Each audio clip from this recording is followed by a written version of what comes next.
Jimmy Akin's Mysterious World is brought to you by the Star Quest Production Network and is made possible by our many generous patrons. If you'd like to support the podcast, please visit sqpn.com/give.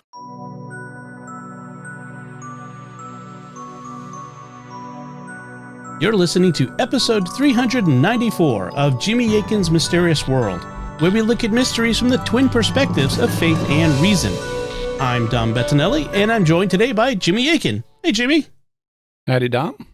Folks, be sure to stick around to the end of the episode. We'll have your feedback on our recent episode 385 on the Kenneth Arnold UFO sighting. But first, this is a special bonus episode that we recorded to thank our patrons at patreon.com/StarQuest for their generosity in making this and all our shows at StarQuest possible. We gave them early, exclusive access, but now we're sharing it with you to show you one of the benefits of being a patron. So please enjoy the show. Okay, so we're here in San Giovanni Rotondo, which is the place that was made famous by Saint Pio of Pietrelcina, or as I will forever call him, Padre Pio. And we still have some questions from our pilgrims, and so we're going to be answering more pilgrim questions tonight so that they don't have to wait to get their questions answered. All right, so let's start right off with the first question from Adam M. Isn't obtaining a plenary indulgence cutting corners of the divine justice for one soul while another soul who doesn't have any indulgencer suffers full punishment? Okay, so the first thing I'd say is that this involves a conceptualization of how purgatory works that is not so much in favor these days, of punishment that is actively being applied to people from without. This is an image that goes back a ways in church history, but more recent magisterial documents have understood the so-called temporal punishments as not being inflicted from without, like there's some kind of torture that God is applying to people. Instead, they've been understood, and you'll see this if you look in the Catechism of the Catholic Church, they're understood as a measure that is necessary in order to bring about the healing and the sanctification and the holiness that's required for heaven. And so the more punitive model of how purgatory works seems to be fading. It hasn't been outright condemned, but it seems to be fading. And so I think that colors how the question gets perceived. Now, the way I would answer it, because I go with the sanctificational theory of purgatory, the way I would answer it is I would pose a sort of counter dilemma. Now, all of us have, I guess I'll say it this way. Step one is, if someone goes to purgatory, they are guaranteed to go to heaven. They will be purified. They will get the holiness needed for heaven. So there's no doubt about that. We can compare that to the similar situation of how we all have immune systems. So like if you get the flu, you've got an immune system that will eventually heal you of the flu. So you will get, because it's not usually a fatal disease, so you will get to where you need to go. And if you don't like the example of the flu, or you got a compromised immune system, pick some other disease. For purposes of our analogy, there are conditions that our immune system will heal over time.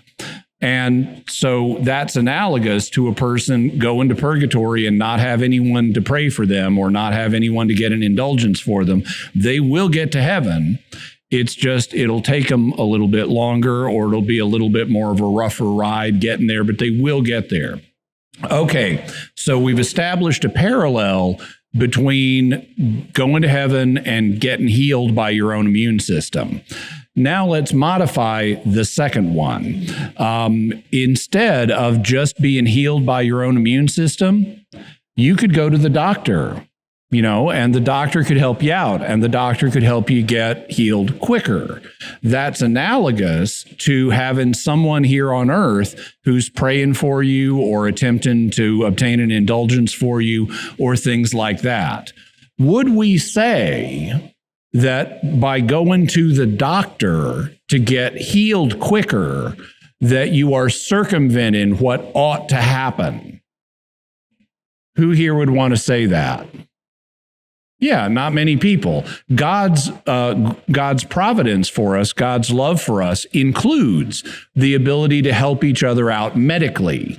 And in the same way, God's providence for us, God's love for us, includes the ability to help each other out spiritually. So just like you can go to the doctor, get help from a doctor in getting back to physical health, you can receive help from other humans while you're being purified in order to get to the holiness needed. So that's fundamentally how I would answer the question. I think that the two situations are analogous. It's not thwarting God's justice. I think that would misframe the issue. Instead, I think that a sanctificational or healing view of purgatory is the best way to look at it. And with that in view, there's no unfairness. It's just that some people get extra help. And God rewards the efforts of humans to help each other by letting them help each other, whether it's helping each other medically or helping each other spiritually. All right, then. Mike Minicky asks, not to be parochial, but do you get the impression that Pope Leo is distancing himself from his American roots? It seems like he hasn't spoken English much. Perhaps he's cautious of being perceived as too American. What do you think? Well, I think that fundamentally the answer is yes. I think he is downplaying his American roots, but I don't know that he's doing it as much as people might think. He actually does speak English these days more often than you might suppose. Whenever he greets people coming from America, he talks to them in English. But most of the time, he's not talking to an audience of primarily English speakers. Most of the time, given the, Dom, what do they speak in Italy? Mostly hand waving, but partially Italian, I think. Yeah. Okay. So mostly hand waving, but partially Italian. Yeah. And that's the majority of the people that see the Pope on a day-to-day basis. Now, there are other groups that also visit, and if he's talking to a group of Spanish speakers, he'll speak to them in Spanish. And if he's talking to a group of English speakers, he'll speak to them in English. But he most often has occasion, in public at least, to speak to people in Italian or some other language besides English, depending on who he's interacting with. And so it may seem like he's not speaking English that much, but that's just because of the nature of the Pope's job, is to talk to people from all over the world and to talk to primarily hand-waving Italians. Now, having said that, I do think he is somewhat downplaying his Americanism. The reason, and I think that's good. If I were Pope, I would be doing the same thing, especially at this point. This is the beginning of his reign. This is first impressions time. He has only been Pope for less than 3 months. And so people are still forming first impressions of him. Now, he may be Pope for 20 years, but while people are forming their initial impressions, he wants to make a good impression. And coming across as a flag-waving super American is not going to help him in his Petrine ministry. There are several reasons for that. One is that America is the world's sole remaining superpower, or what's sometimes been called a hyperpower. Russia and China, our two principal competitors, are nowhere near the threat that they used to be. People have realized that in the case of Russia. They haven't realized it so much in the case of China, but China is in the middle of a demographic implosion, and they are in very serious trouble. So with the United States being the dominant world power, you want to come across as kind of humble, especially if you're the successor of St. Peter and you want to be the servant of the servants of God. I did an episode of the Jimmy Akin podcast recently where I talked about the fact that of the four Gospels, three of them, Matthew, Luke, and John, have explicit passages where Jesus gives Peter authority. The only one that doesn't is Mark. And Mark is the one that's based on Peter's preaching. And what that tells us is Peter didn't go around saying, respect my authority, because that is bad leadership. And that is not how you get people to respect your authority. I even put a clip from South Park, which I've seen one or two episodes of, but I knew about that phrase. And so I found a clip of the character Cartman saying, respect my authority, and beating people with a billy club, and put it in there. And I got comments like, I did not have Jimmy includes a South Park clip on my bingo card. But in any event, that principle is going to apply to Pope Leo too. Also, so just because of geopolitical considerations, you would expect Pope Leo to downplay his affiliation with the United States. There are additional reasons to do so as well. One of them is we just had a contentious election. President Trump was elected, and there's not always agreement between whatever administration is currently in power in America and the Holy See. So you don't want to seem to be joined at the hip to the current American administration if you're Pope. You want to keep a bit of distance. You also don't want to be perceived as joined at the hip with an administration that, whatever you think of the administration, is being portrayed in liberal European media as worst thing ever. And so you're going to want to keep a bit of distance for that reason. And then there's just the fact, and this is something a lot of Americans aren't aware of, but our country doesn't always have the best reputation. There are people around the world who admire America, but there are a lot of people who resent America too, including in particular countries where our CIA has gotten up to shenanigans that the American public is largely unaware of, but that we will be covering on Mysterious World. So I think there are multiple reasons that Pope Leo is not denying his roots as an American, but downplaying them a little bit, just to let people see him for who he is and for the benefit of his Petrine ministry. And I think that's a smart thing to do. All right.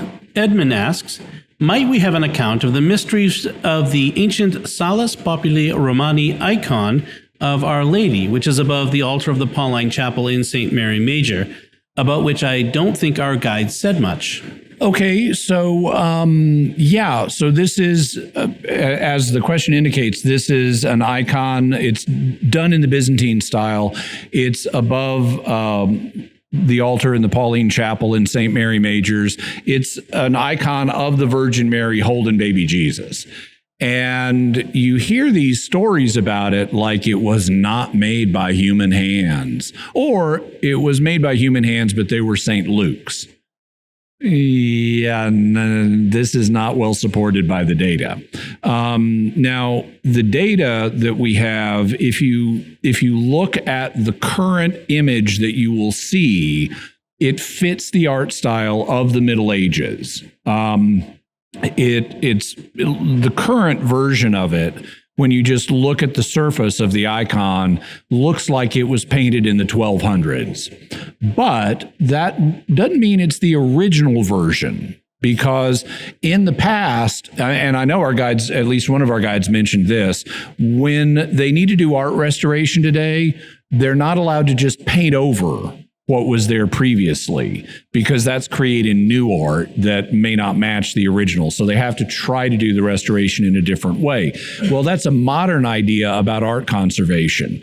In the past, if a painting started to get old and faded, you painted over it. And so the version of the icon that we see that looks like it's from the 1200s was repainted in the 1200s, but it was painted on top of one or more earlier versions of the same icon. So the question is, how far back does the original icon go?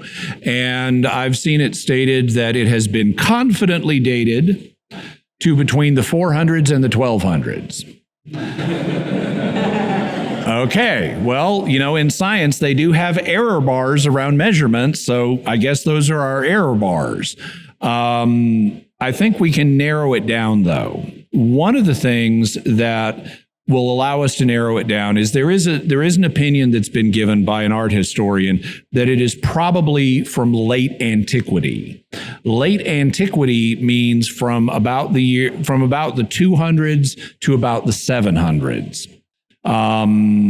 So that helps narrow that framework or that time frame down a bit. I think we can narrow it down further by the known history of the icon, because it arrived in Rome about the year 590, which was during the time of Pope Gregory I or Pope St. Gregory the Great, and he mentions it. So we know it existed before 590.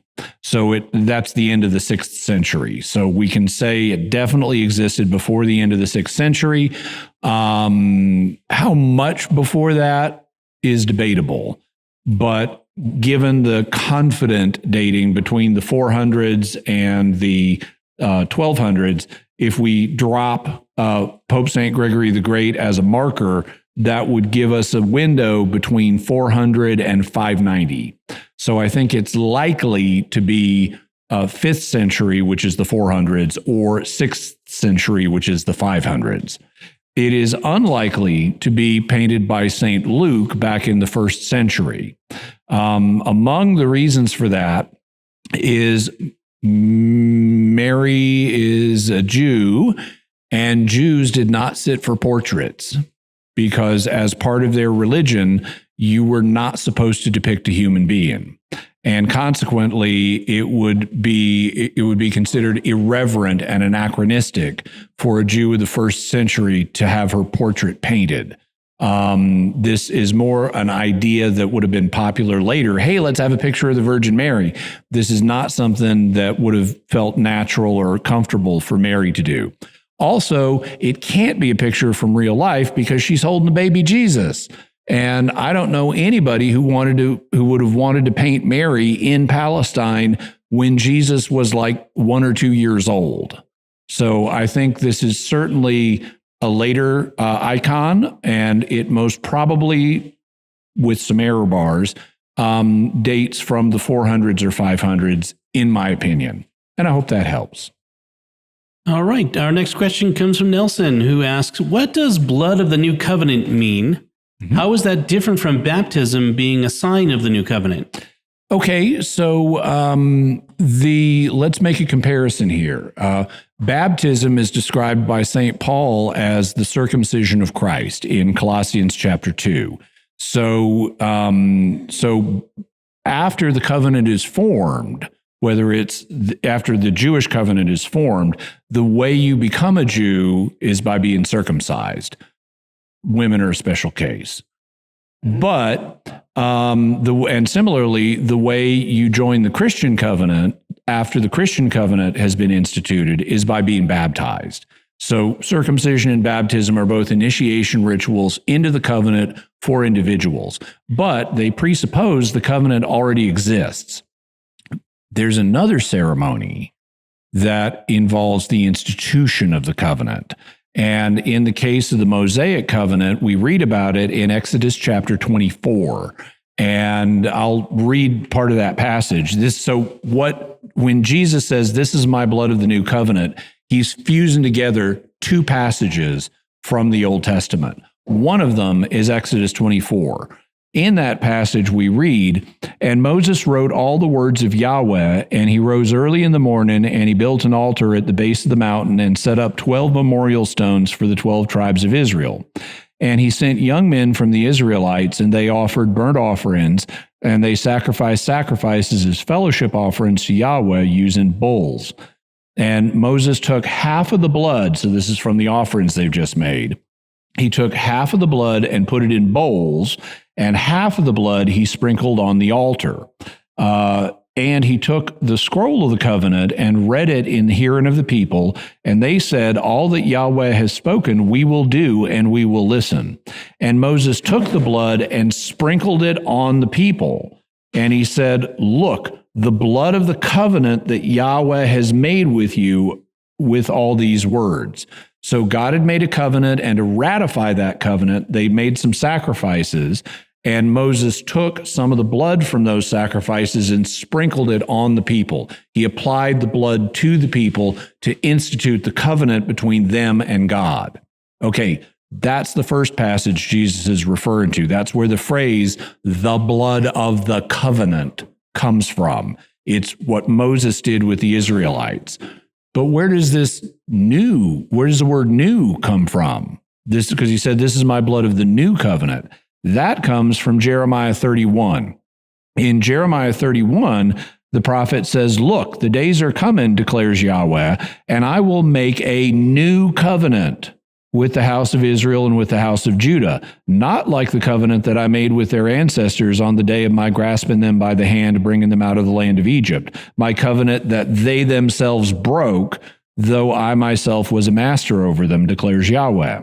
But this is the covenant that I will make with the house of Israel after those days, declares Yahweh.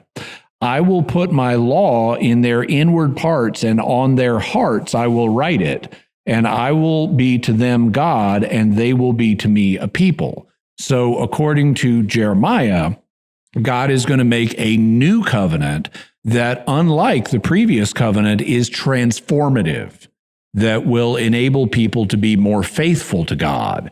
And so that's what Jesus is talking about when he says, this is my blood of the new covenant. What he's doing is instituting the new covenant. And just like Moses applied the blood of the covenant to the people by sprinkling it on them, Jesus applies the blood of the new covenant to the people by giving them his own blood to drink.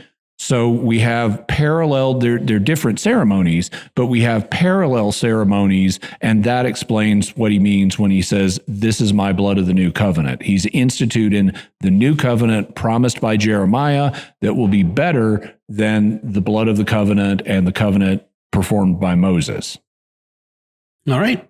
Stephen asked this question. JFK seemed to make a lot of enemies. Yep. Evidently.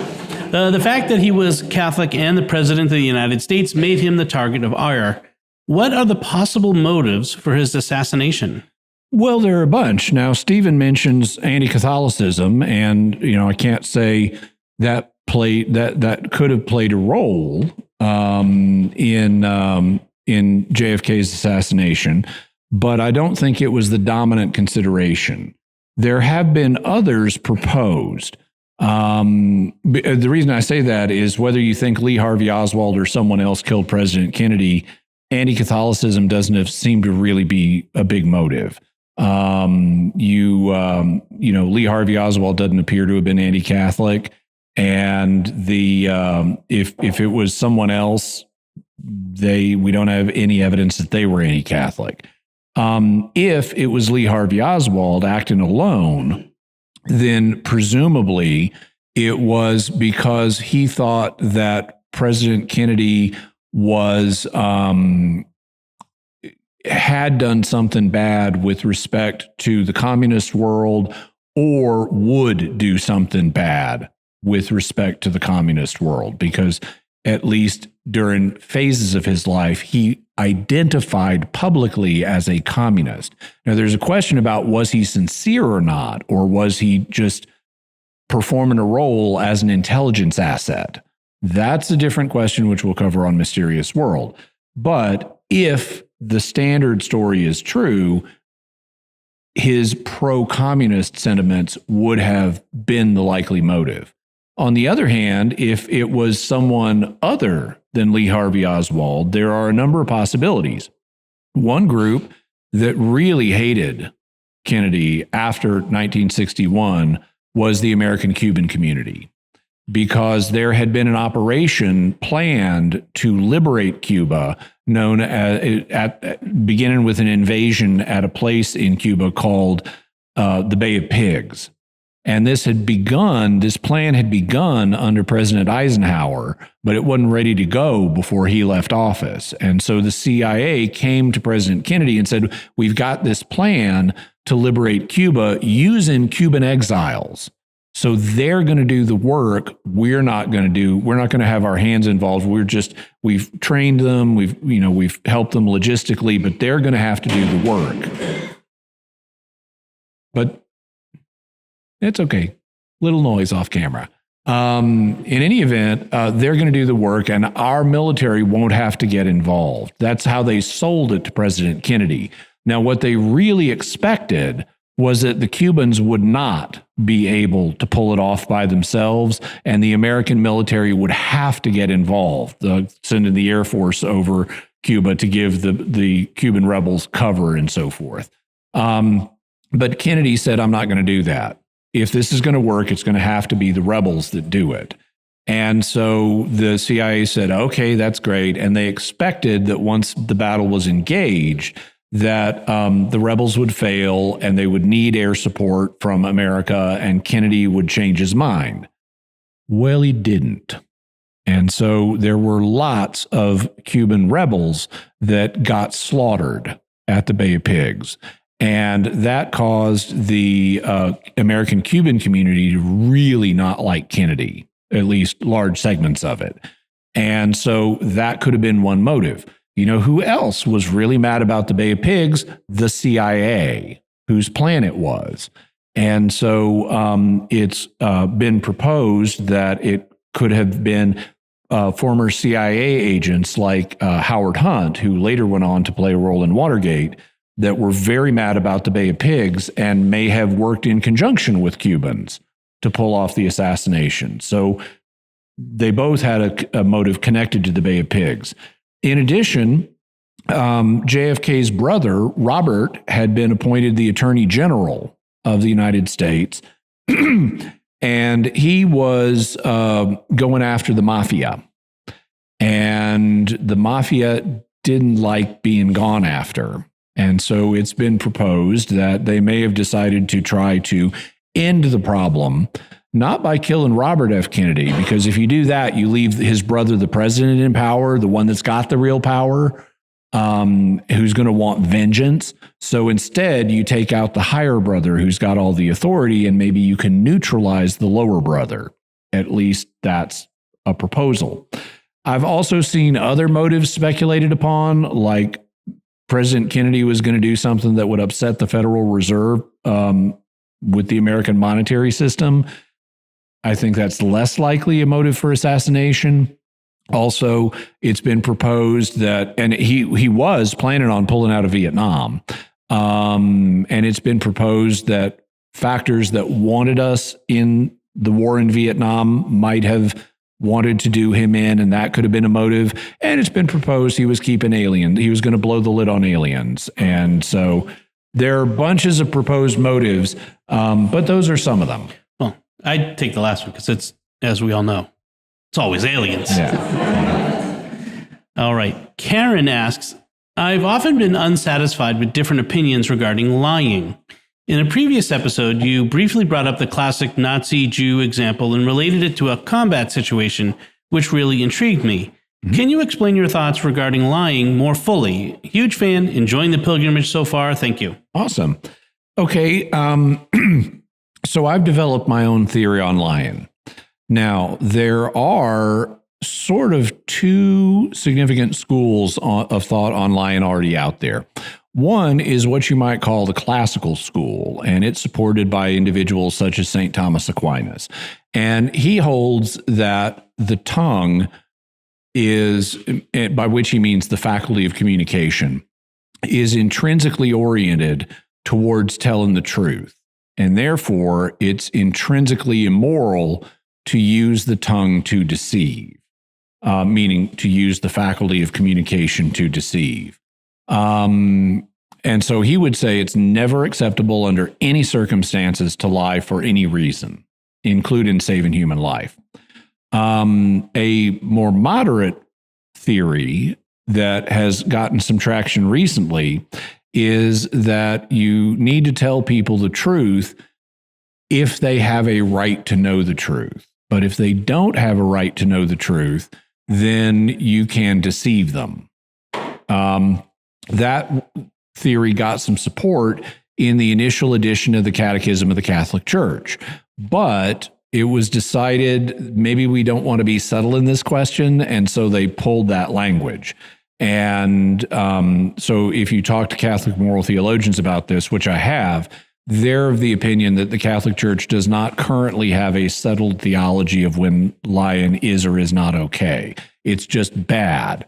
But the details on that are up for debate. So I've developed my own theory of lying, which goes like this. When you lie to someone, you do a form of damage to them. Specifically, you're damaging their belief system. Now, in philosophy, your beliefs get referred to with the adjective doxastic, which is from a Greek word that means belief or opinion. And so if I lie to Dom and successfully, then he's going to believe something that's false. And so I've done damage to his belief system. I've given him doxastic damage.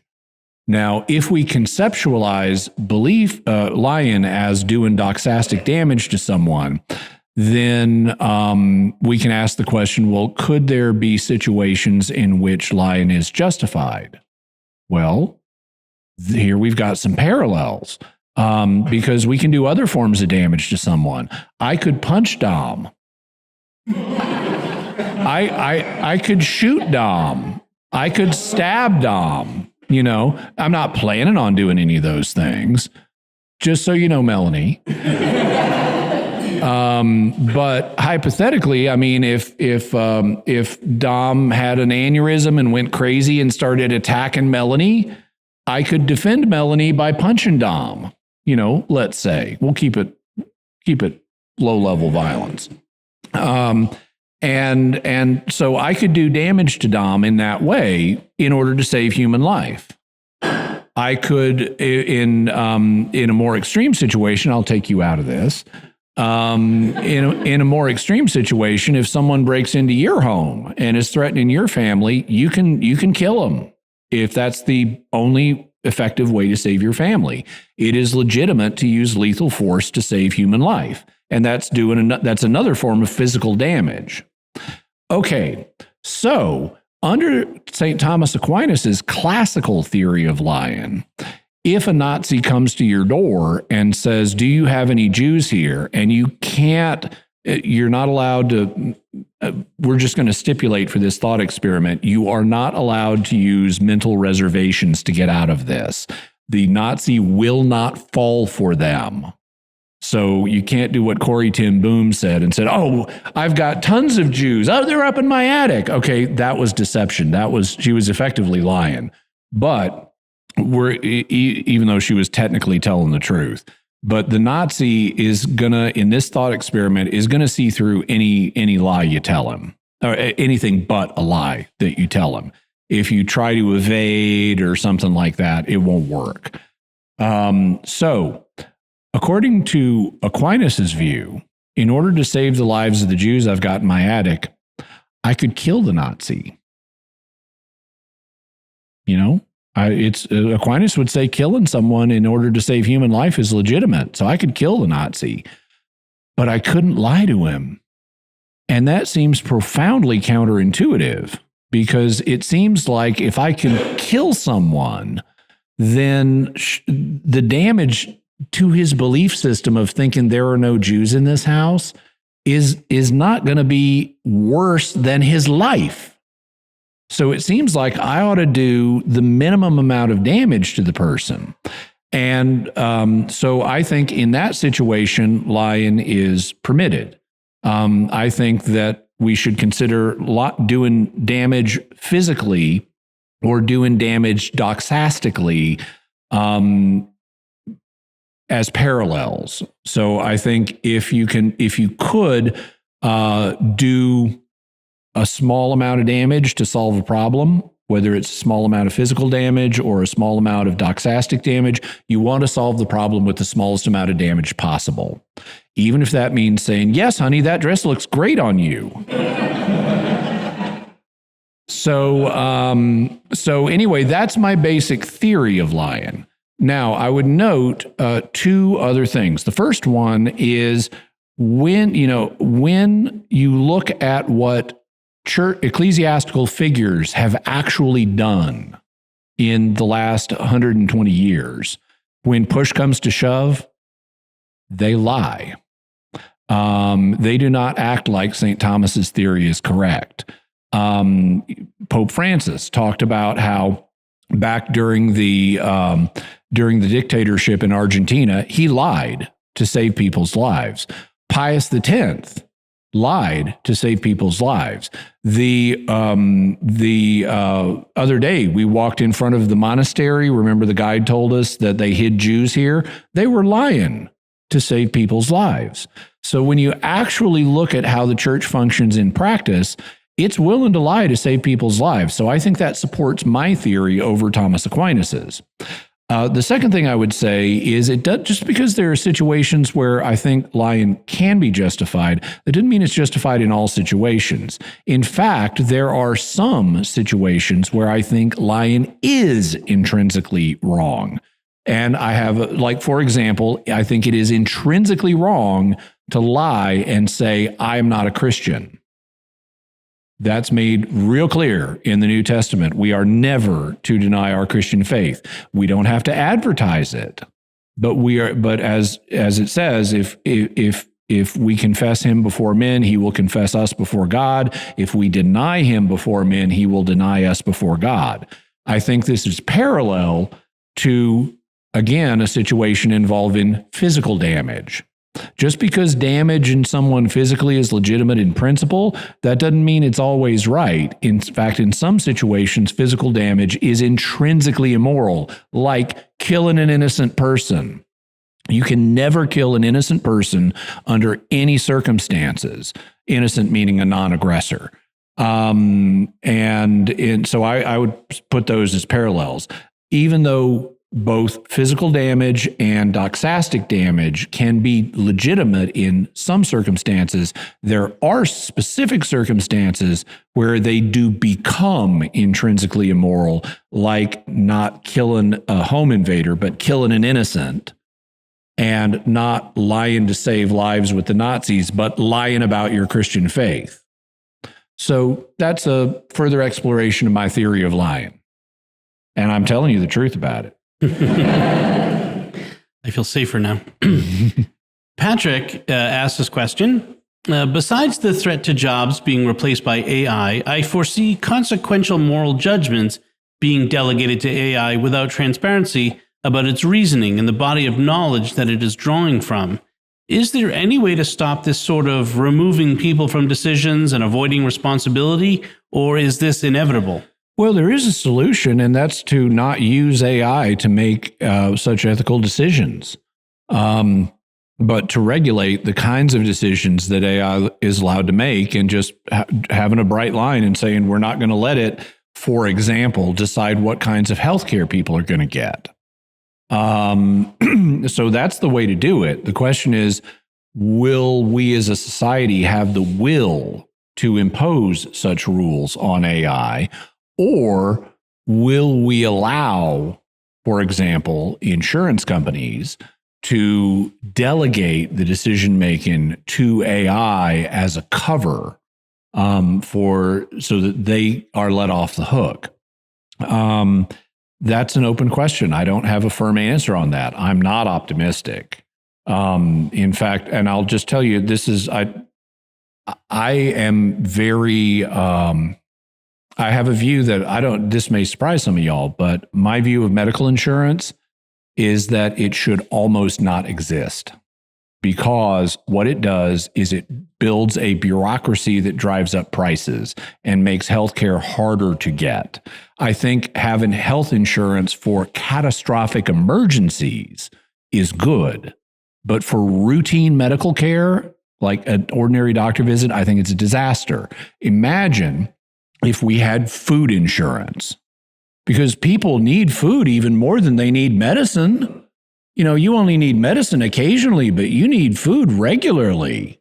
So obviously we ought to create food insurance, and you ought to have to, when you go to the supermarket, you ought to have to fill out a form to cover your food that you're buying. And that form needs to get approval, and then you get reimbursed, or the supermarket gets reimbursed for the food that you just bought. So you don't, it's not as expensive for you, but you're really paying for all that bureaucracy you're creating. I mean, if you imagine running in supermarkets or restaurants the way we run hospitals, it would be a nightmare. You know, if you go to your doctor's office and ask, what does all the staff do? They've got multiple employees just to deal with the insurance, and all that adds costs. So I think, this is my view, that we shouldn't have routine medical insurance. I think we would have greater access to cheaper medical insurance if it wasn't built into this black box of a bureaucracy, and if we only used insurance in medical context for catastrophic care. I know that also doesn't go along with what they have in England, but it's my opinion. And so I think that the insurance companies, whether it's total socialized medicine or whether it's the kind of semi-socialized medicine we have in the United States, have been successful in feathering their own nests. And so I am not optimistic about keeping AI in its proper, what I would say is its proper place, and not taking over stuff. The other way you might try to fix the situation is by forcing the AI to not function like a black box. But no one's found a way to do that yet, to make it spell out its exact reasoning without hallucinating. No one's found a way to do that yet, but it's possible it could be developed in the future. Jimmy, can I add something to that question from a technology standpoint? Sure. You're the Secrets of Tech guy. I am the Secrets of Tech guy. So one of the problems with autonomous vehicles is the trolley problem. Mm-hmm. How do you program an AI to decide when it's going to crash into people, which people to crash into? You know, a human has to make these split-second decisions based on their conscience and their morality. And so the engineers are presented with this problem. How do we program an AI to decide who to crash into when I'm crashing?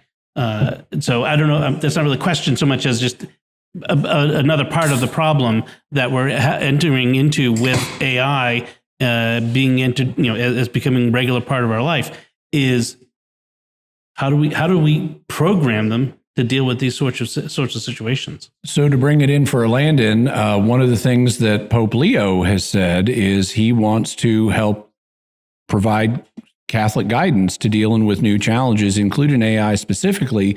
So that's another reason to pray for Pope Leo. It may be his first encyclical. Jimmy Akin's Mysterious World is also brought to you by Triumph of the Heart, an award-winning film that tells the story of St. Maximilian Kolbe, a Polish priest imprisoned in Auschwitz who volunteered to take the place of a condemned man. This is a compelling look into one of the most astounding stories of World War II, encompassing both the horror and heroism found in a Nazi death camp. You will be deeply moved by the light of hope shining forth from the darkest place on earth. Triumph of the Heart is now available for streaming, so go to kolbemovie.com to secure your streaming link. That's kolbemovie.com, KOLBEMOVIE.com. And by Francois Flippin, CPA, specializing in tax preparation and consulting for construction businesses and real estate transactions in Virginia. As Advent begins, StarQuest is producing more than 50 hours of shows each month, bringing faith and reason into conversations that matter. Each hour of content takes at least 10 to 15 hours to create, and much more than that on Mysterious World, given all the research and writing that I do. Our patrons make that possible. This season, we're inviting listeners to become monthly patrons at $10 or more, or to increase by $10 monthly. As a thank you, you'll receive a Mysterious World sticker signed by Dom Bettinelli and me. And right now, a generous supporter is matching all new and increased monthly gifts up to $15,000 through Epiphany, doubling your impact. Visit sqpn.com/give to become a patron today. Thank you. Jerry asked this question: why did God invent dinosaurs? We know because they're cool. Jerry, have you not seen Jurassic Park? So we know his main plan was creating us and providing the earth with its plants and resources and animals for our use. The dinosaurs rise before our creation. Seems an illogical choice because the carnivorous ones, like the T-Rex, were formidable predators which could wipe humans from existence even as we began as a species on the earth. Fortunately, they were wiped from the earth before we came into existence. This seems like an afterthought by God. What's your idea? Well, the first thing I'd say is Gerard, to use the version of his name that came through in the email, says that we know God's main plan was creating us. What do you mean we? I don't know that.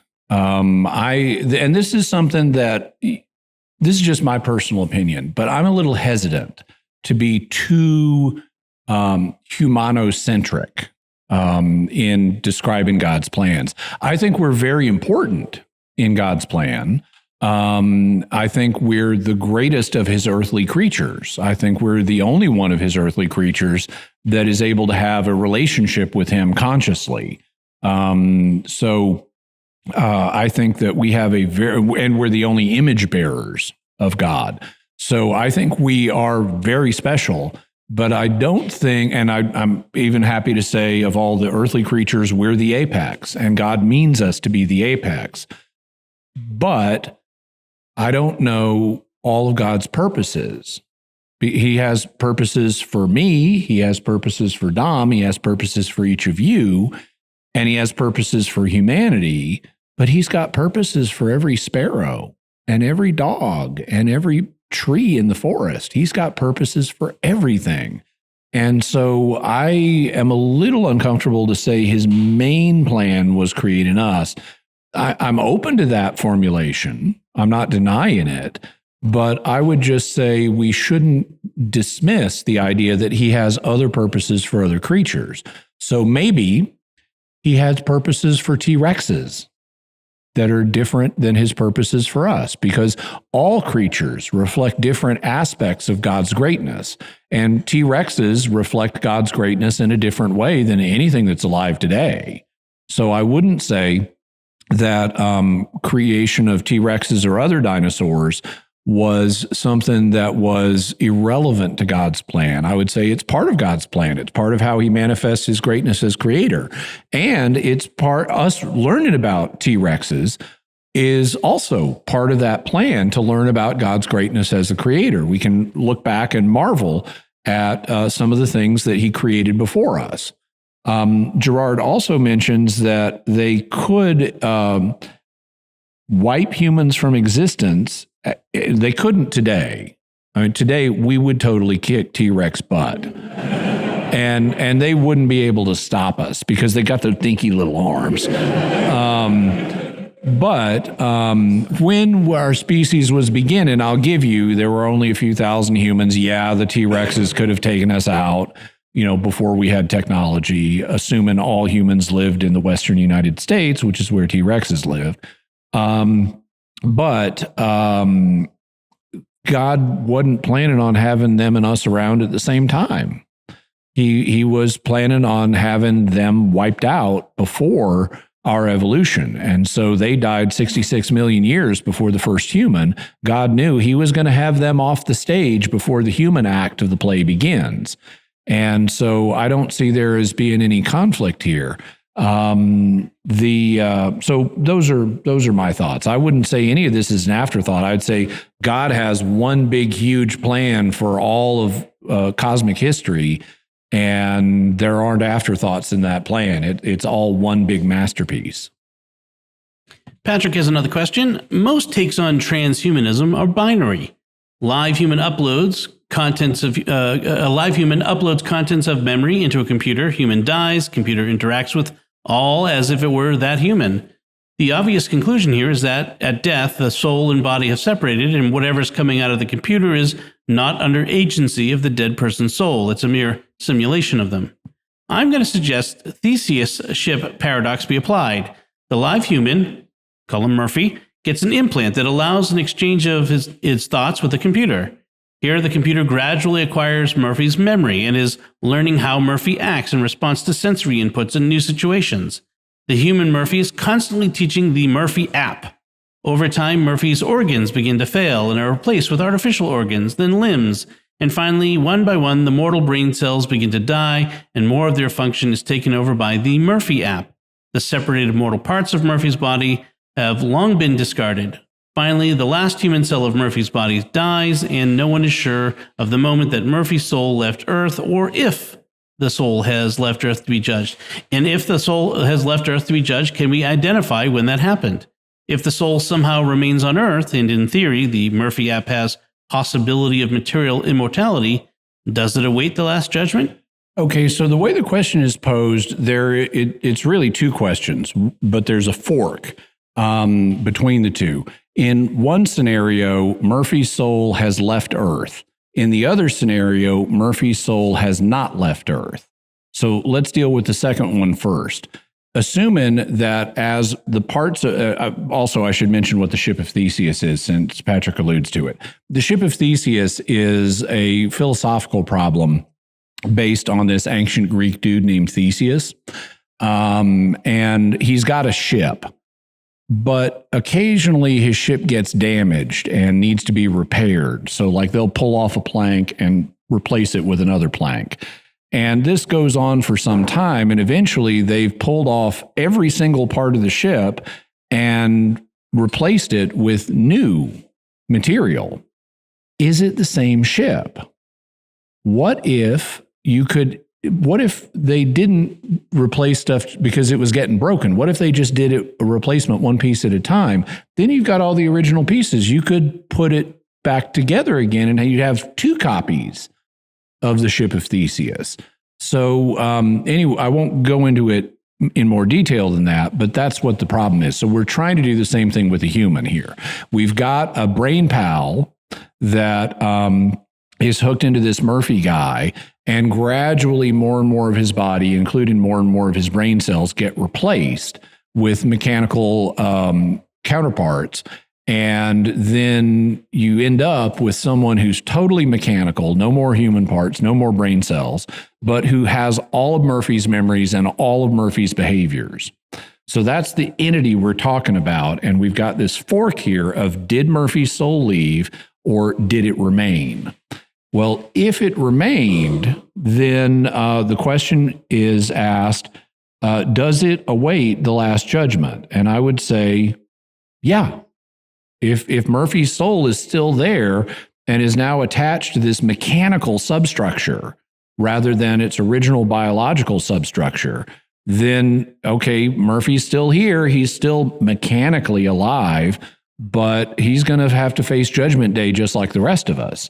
So even if he continues to exist until Judgment Day, he's just going to be one of the robots that's around when Christ comes back and gets judged. So that's what happens if his soul remains. But I don't think his soul does remain. I don't think you can transfer a soul from a biological substrate to a mechanical substrate. I don't think we have good evidence for that. I've read people who are transhumanists who will talk about, what if I became a robot? I don't think you can become a robot any more than you can become a prime number. I think they're fundamentally different things. And so you can have a robot that has your memories and your personality, but it's not you. So if your soul did become attached to a mechanical substrate, yeah, you'd continue in mechanical life waiting for Judgment Day. But that leads us to the second fork, because I don't think that's what would happen. I think Murphy's soul would leave. The question is, can we identify that point where Murphy's soul leaves? And the answer is not yet. We don't yet know enough about how consciousness and the soul are related to the brain to be able to say specifically if this set of conditions happens, the soul departs. We may find out more about that in the future as philosophers are able to think this through more, and as we learn more about the neurological structure of the brain and how it relates to consciousness, and we may have input from parapsychology, which looks at things like near-death experiences. So we may in the future be able to predict at what point Murphy's soul would leave, but I don't think we're able to do so today.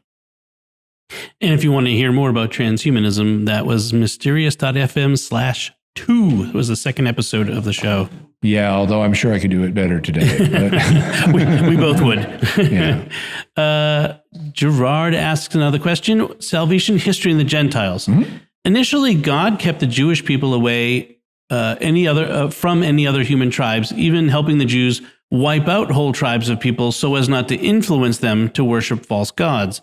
Then, after Jesus came and ascended into heaven, God told St. Paul in a dream that Gentiles are equals to the Jews under the new covenant of Jesus. This seems like God changed his mind. Can you explain? Yeah, God didn't change his mind. That seems to be a recurring theme in both of the questions that Gerard asked. But no, there's no change of mind here. If you go back to the book of Genesis, and you read the covenant that God makes with Abraham in Genesis 12, he says that I'm going to bless every people through you. And so he prophesies that there's going to be these blessings that come through Abraham and his line that will eventually extend to the entire human race. Now, later, he does do things to protect the Israelites from pagan influence. And what that shows us is they're not yet at the stage to bless the entire world. They need protection at this stage. But later, there will be a stage where through the Jewish people, blessings will come to the entire world, to all peoples. And that stage definitively arrives when Jesus Christ appears. And so at that point, the blessings of Abraham are shared with the Gentiles, and the Christian Jews don't need protection from paganism in the same way because now we have the Holy Spirit given to us. And that also purifies us Gentiles from the Gentile influences that we would otherwise have, or from the pagan influences we would otherwise have. So it's not a change of mind on God's part. We've just reached a later stage of the plan. But the plan was there from the beginning. And Jesus acknowledges that in John's gospel. He says, Abraham saw my day and rejoiced. So there's an awareness that this plan that Jesus is announcing goes all the way back to the beginning of salvation history. All right. And Gerard's final question. Why did God create Satan? He knew that he would rebel and cause problems for humans. Yeah, so this one I'm going to deal with fairly briefly because Gerald's had 3 bites at the apple thus far. And we only have 2 questions left, so I need to wrap this up. But God does not create anything evil, and Satan was not evil when he was created. But God only tolerates evil for the purpose of a greater good. Now, what that greater good, and this is something that the Catechism discusses, what that greater good is, we can debate.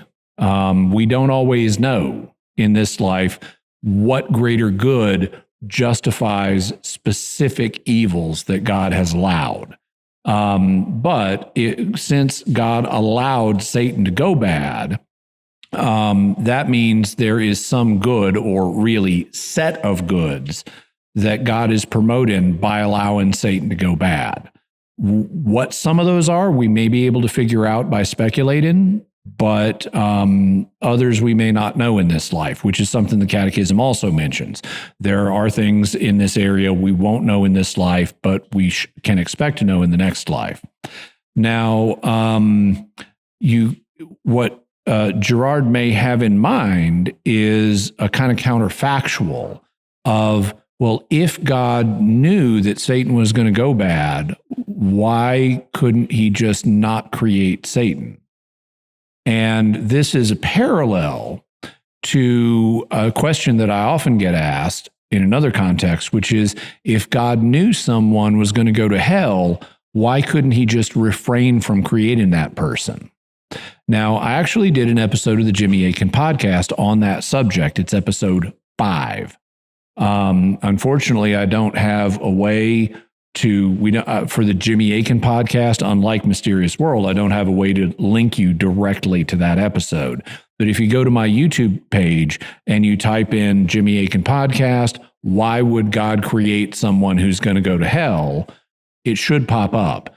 And it deals with the same kind of counterfactual situation of why didn't God do it this other way? In the case of a person going to hell, many of the same principles will apply to why did God create Satan instead of refraining from creating Satan. Now, I'll tell you, and there are several options, and I lay out the options for you in that video, but I'll tell you my preferred solution.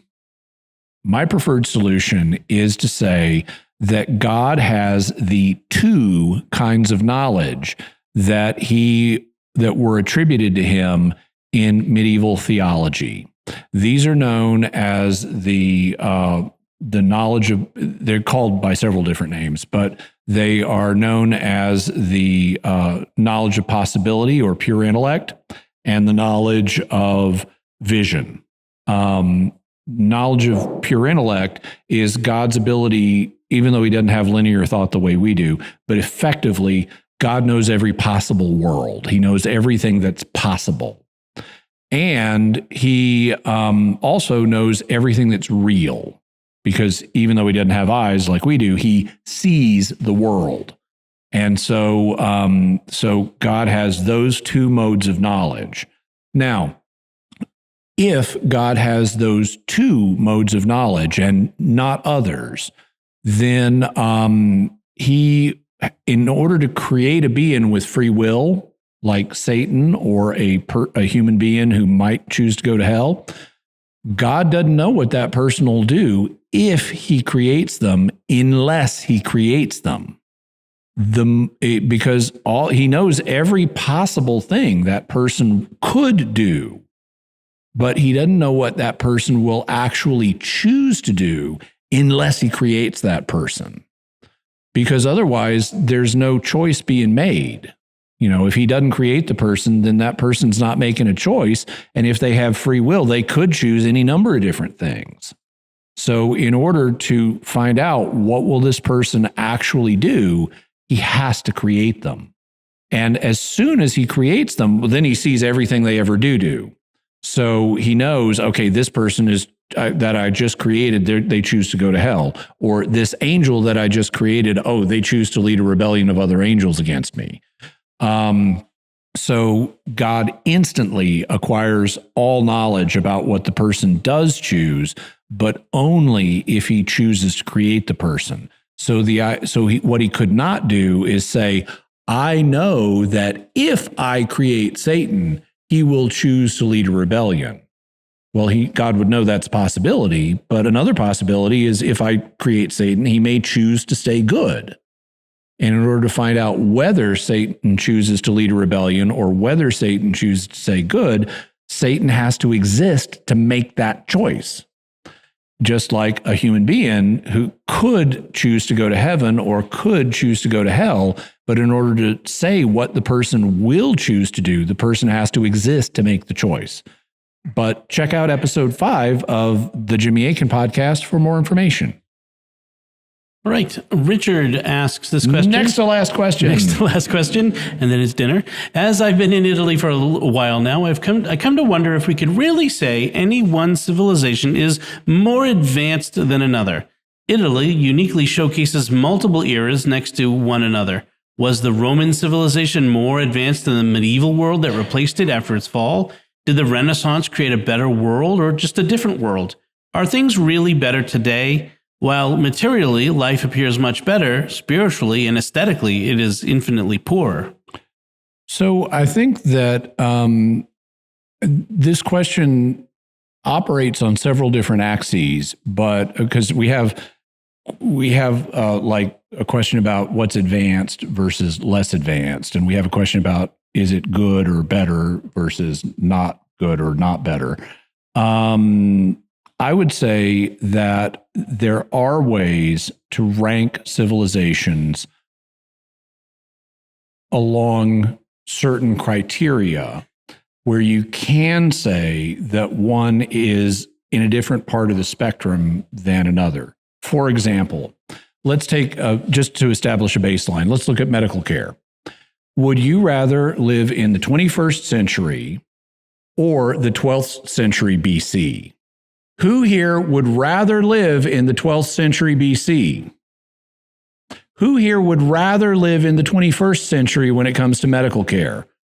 Yeah, okay. So we can say with confidence that medical care is more advanced in the 21st century than it was in the 12th century BC.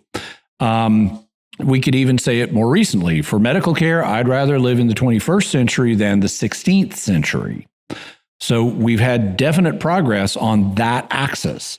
When similarly, there are a bunch of axes that we've made very substantial progress on in recent times and over the course of history. Steven Pinker, who is a linguist and a cognitive scientist, he also happens to be an atheist, but he's worth learning from. He's got good data on some things.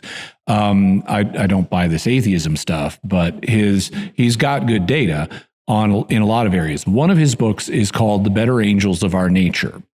And he goes through multiple different categories and shows how things are immeasurably better today than they've ever been in history. Now, we often don't recognize this because we have the idea that, and this is true of all generations, that the past was better than the present. This is a kind of hindsight bias. But if you look at the data, your odds of dying due to violence are less today than they've ever been in history. People in the past died from violence much more frequently, and the chance of dying by violence goes up the farther into the past you go. So despite all the fear-mongering you hear about wars today are so, dangerous and stressful and common, it's like, okay, no, actually wars today are less common and vastly less deadly than they were in the past. Similarly, healthcare, we've already mentioned. Economics, people are vastly more prosperous today. They don't suffer need the same way. Lifespan, our lifespans on average are better today than they've ever been in any phase of human history, in part because our children get to live. It's not perfect, but we have largely licked the problem of infant mortality. If you go back just 100 or 200 years and you had 7 kids, you might expect to raise 4 of them to adulthood. You planned as a parent 200 years ago to lose some of your children in infancy. That's not the operating assumption today. So there are many axes along which we are doing better today. Does that mean there are never regressions? No, there are regressions. Our society is in a worse position today on the subject of abortion than it was in 1972. So history is not a uniformly linear process where everything gets better. Some things do get worse. The basic answer to my question is, I'll mention another one. Slavery is illegal today. That's good news. Because, God doesn't care about, now here in America it was associated with your skin color, which God totally doesn't care about. He doesn't care about your skin color any more than he cares about your hair color or your eye color. All the skin colors, all the hair colors, all the eye colors reflect aspects of God's creation, and they are all beautiful and they all glorify God, and we are all God's children and we should love everybody. But that's here in America. in world history, slavery was not associated with skin color. It was associated with who got their butt kicked in a battle. And usually you fought battles with people who were neighbors, because it's kind of hard to fight battles with people who are over the sea somewhere. So through most of world history, the slaves were the same color as you. But whether you're crossing oceans or just beating up your neighbors and taking them as slaves, slavery is illegal today. That is real progress. That is unlike any previous phase in human history. As individuals like Thomas Sowell have pointed out, slavery was the norm in human history for thousands of years. Probably not in the Paleolithic, because people were hunter-gatherers then, and it's kind of hard to keep slaves if you're hunting and gathering. But after the agricultural revolution that kicked off the Neolithic era, slavery became the norm, and in societies all over the world. But today it's illegal. That's good. That's real improvement. Now, it's going to be replaced by robots. So we're living in a little blip. But one day we'll have droids, and I'm okay with droids being slaves because they aren't conscious. So they're just labor-saving devices, which is what a slave was historically, a labor-saving device that was a fellow human that you were dehumanizing. In any event, that's real progress. The bad news, though, is that even though slavery is illegal today, it goes by other names. And today we call it things like human trafficking. And there are, by some estimates, more slaves in the world today than there have ever been in human history. Estimates range like 35 to 50 million. And if it's just 35 million, that means 1 in 200 human beings is a slave. I plan to cover this, by the way, in the future on Mysterious World, but this is a real problem. Even if we've made progress in that it's illegal, and a smaller proportion of people are slaves now than in the past. But in raw numbers, it's as big as it's ever been.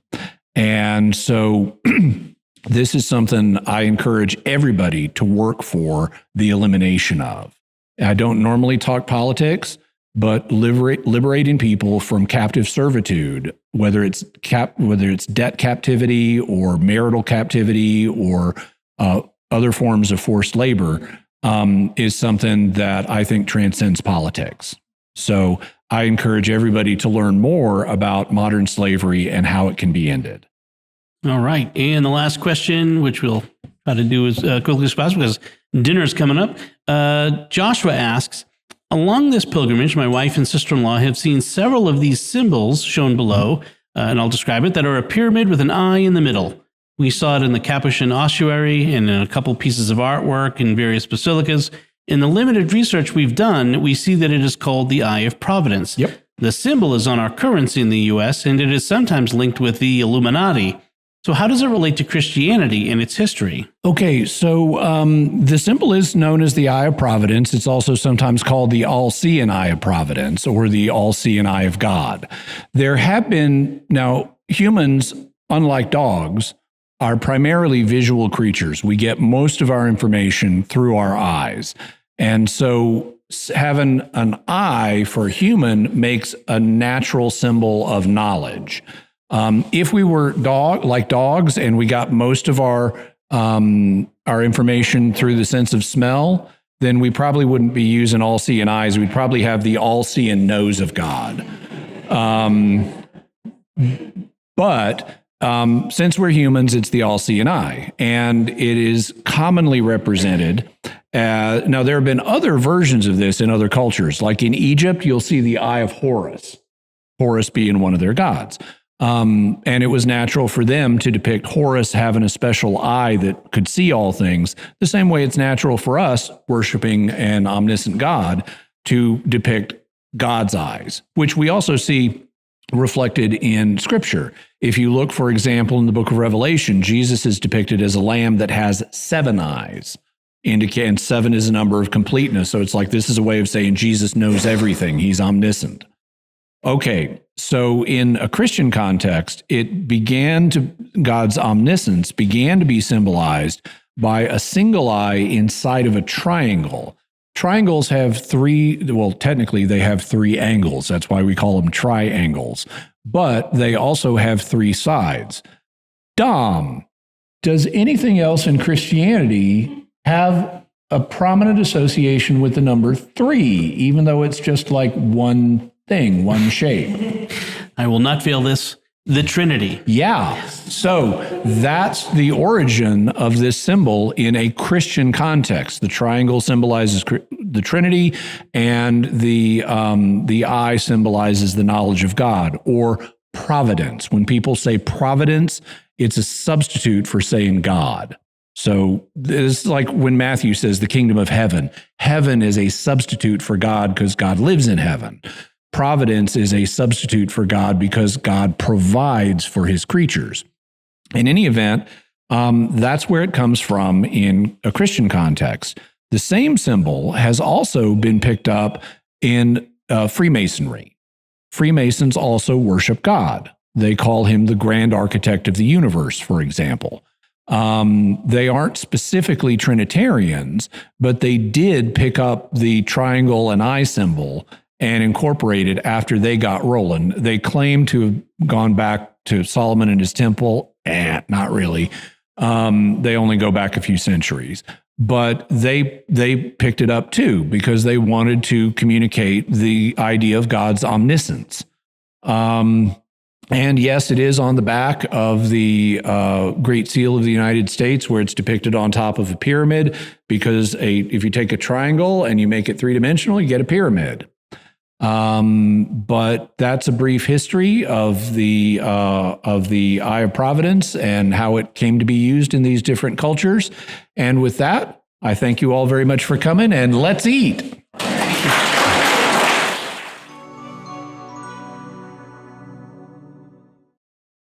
We hope you've enjoyed this Patrons Question Show. Jimmy Akin's Mysterious World is only possible because of the generosity of our patrons on Patreon.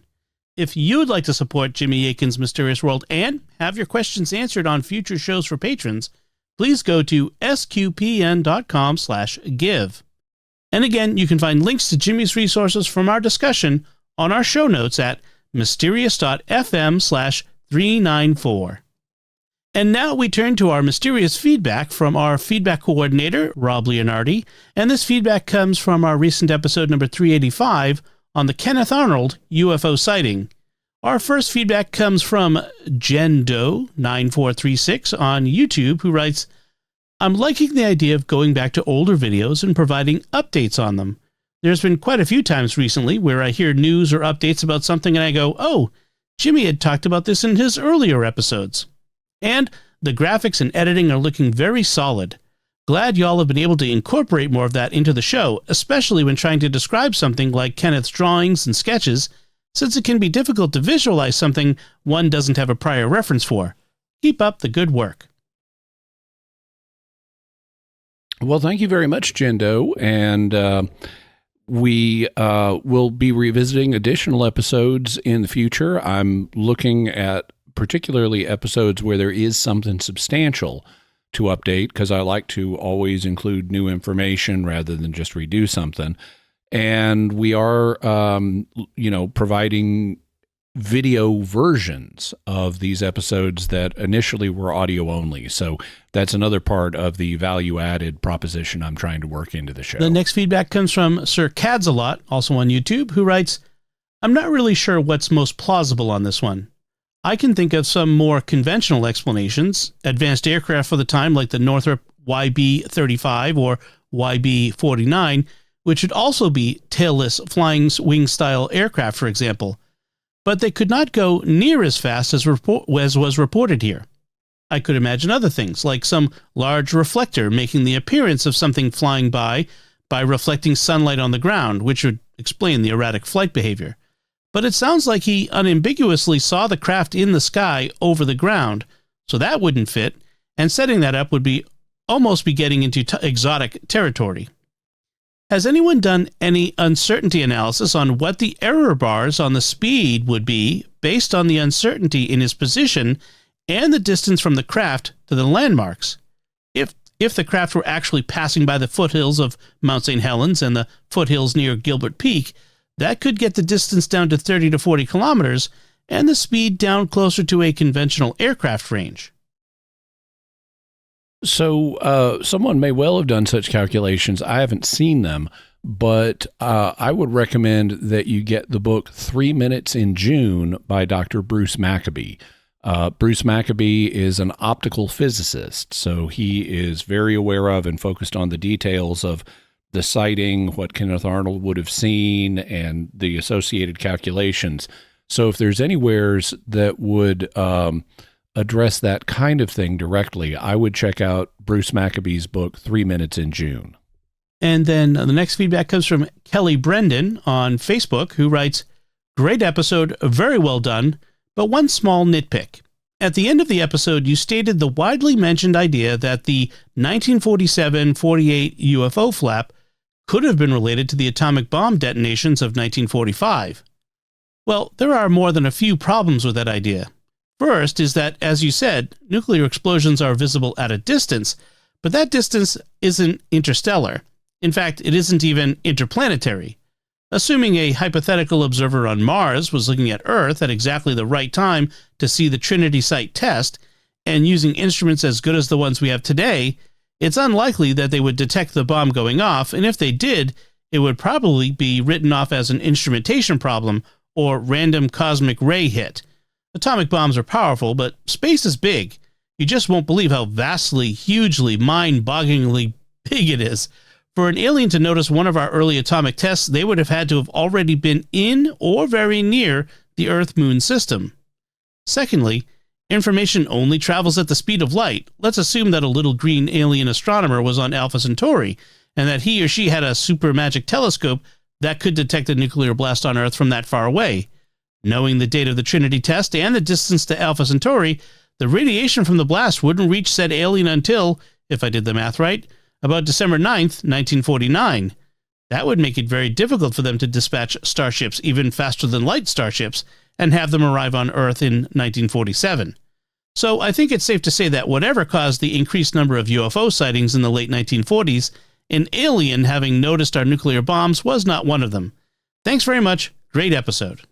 Well, thank you, Kelly. And I do believe, that space is big, and I know it's vastly, hugely, mind-bogglingly big. I mean, you may think it's a long way down the road to the chemists, but that's just peanuts to space. But don't panic. There is a way for what I said to be true. In fact, I believe I may have mentioned it in the first version of the podcast. I just chose to omit it in the second version of the podcast that we did recently for space reasons, length reasons. But you're right that the light waves from a nuclear detonation on Earth's surface would not reach Alpha Centauri or other stars for at least 4 years. But that doesn't mean the aliens weren't aware of them, because they could have had an Earth monitoring system up in orbit already. And then when the nukes went off, they sent a signal via faster than light to wherever their home base is, and they sent faster than light ships back that then could have gotten here by 1947.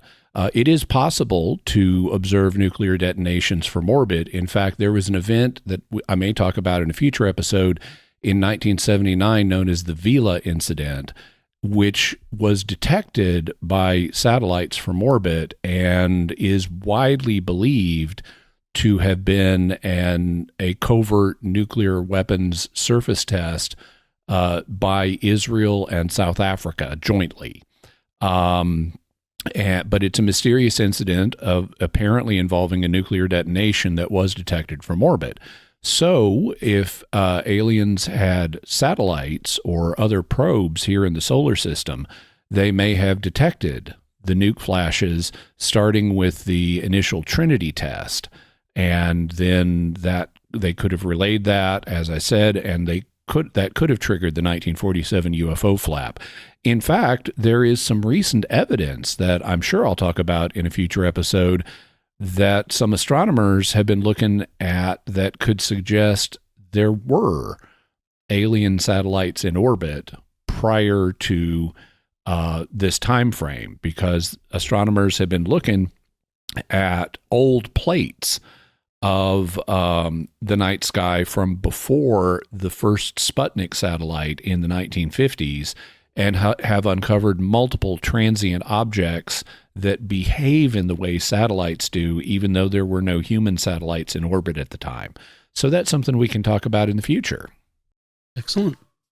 So that's it from us this time. Thank you, everyone, for all your feedback. We would love to get your feedback. What are your theories about any of the patron questions that Jimmy answered today? You can let us know by visiting sqpn.com or the Jimmy Akin's Mysterious World Facebook page, sending us an email to feedback@mysterious.fm, sending a tweet to @mys_world, in the StarQuest Discord community at sqpn.com/discord, or by calling our mysterious feedback line at 619-738-4515. That's 619-738-4515.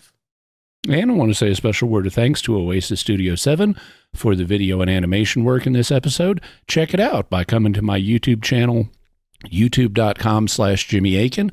While you're there, like, comment, share the podcast, and subscribe, and be sure and incinerate that bell icon so that you always get notified whenever I have a new video, because I have them coming out all the time. So, Jimmy, what are we going to be talking about next time? If all goes according to plan, we're going to be talking about another UFO incident. Back in the 1990s, there were two hikers in Scotland who, near a town called Calveen, where they took what some have regarded as the best UFO photo ever taken. And so we're going to be talking about the Calveen UFO incident. Very cool. Jimmy Akin's Mysterious World is also brought to you in part by Rosary Army, featuring award-winning Catholic podcasts, rosary resources, videos, and the School of Mary online community, prayer, and learning platform. Learn how to make them, pray them, and give them away while growing in your faith at rosaryarmy.com and schoolofmary.com. And by The Grady Group, a Catholic company bringing financial clarity to their clients across the United States, using safe money options to produce reasonable rates of return for their clients. Learn more at GradyGroupInc.com. Until next time, Jimmy Akin, thank you for exploring with us our mysterious world. Thanks, Tom. And once again, I'm Dom Bettinelli. Thank you for listening to and supporting Jimmy Akin's Mysterious World on StarQuest.